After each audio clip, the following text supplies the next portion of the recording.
let's now draw a static hazard for our player. We're going to draw a platform with a saw on it. It's going to have sawing blades.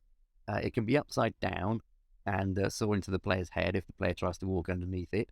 Or it can be facing the other way and saw into the player if the player lands on it. Either way, if the player comes into contact with the sawing blades, the player is going to take damage.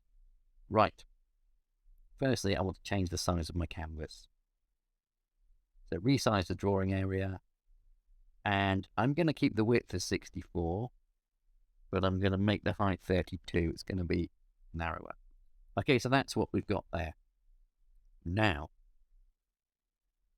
I want to draw a rectangle. And I want it to be quite a light shade of grey, but not the lightest. Because it's going to be like a machine, this thing. So, maybe there. Yeah, that looks good.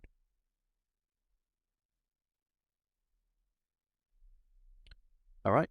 Am I gonna bucket fill the middle? No, I'm not, because I'm gonna probably draw an inlaid panel in the middle. So I'm gonna leave that as it is. But what I will do is round off the edges. So I'm gonna go eraser, round off the edges a little bit. Then I'm gonna do the inside of here in a lighter grey, probably using the single pixel and probably using the stroke tool. And I'm going to put lighter grey lines in the middle like this. I have to release the mouse every time I draw a straight line. So click and drag. There we go. Now I'm going to bucket fill the middle with a darker colour grey. Try that one to start with. That's the same grey. Try that one. Yeah, okay, just so it's like an inlaid panel. Now, I would like to draw some sawing blades at the top. So, sticking with my dark grey, I want my stroke tool. And I'm going to keep it on 1 pixel. But I want to come in 2 pixels. 1, 2. Let's start there. I want to draw like a triangle, but I want the line to be straight. So sort of 1 pixel at a time. Yeah, that's good. I want to draw another triangle. Like that. That's good. Now I want a lighter grey. And I'm going to do the same thing on the outside. So I want a straight line, the top, a straight line, down. Bucket fill, not going to be so useful here.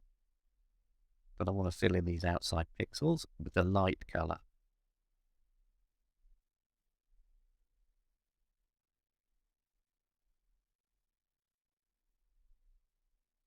Select my darker grey. Fill in the inside with the dark grey. All right, that's good. So that's the first of our sawing blades.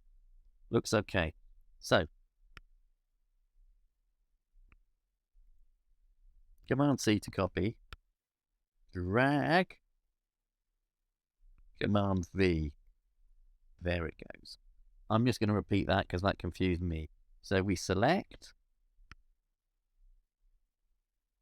Just select in the middle there. Select. Command C to copy. Get the hand.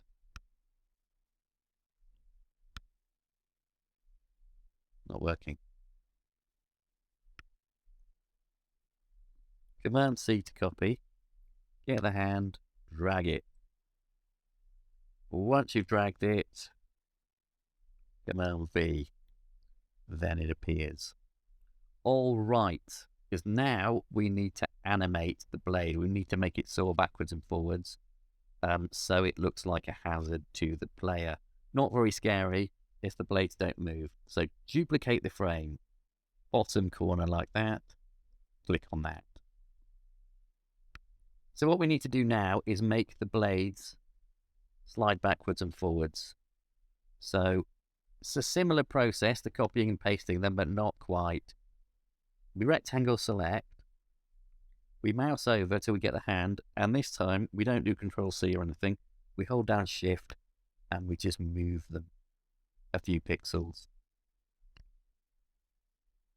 And you can see up here they've started sliding. Okay, so we repeat the process.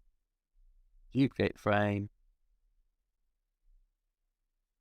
click and drag to select, hold down Shift, move them a bit more.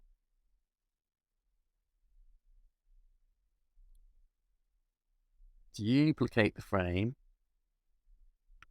click and drag, hold down Shift, move them a bit more. Okay, so they're going one way and then they're coming back the other way really quickly. So we need to put some frames in order to smooth that out. So I'm going to go into my frame 3 and duplicate it. The duplicated frame is now highlighted. I'm going to move that so that it's below frame 5, so that it's right at the bottom. And you can see it starts to look a bit smoother. Okay, so I'm going to duplicate frame 2. So frame 3 is now highlighted. That's the copy of frame 2. And again, move it right to the end. Right to the end. And you see there, it has smoothed it out nicely. Okay, so that is our static hazard. That's going to be in the game. I think that's good to go. So remember to save it as a PNG, as a sprite sheet, as individual PNGs, and as a Piskel file. And I will see you in the next section.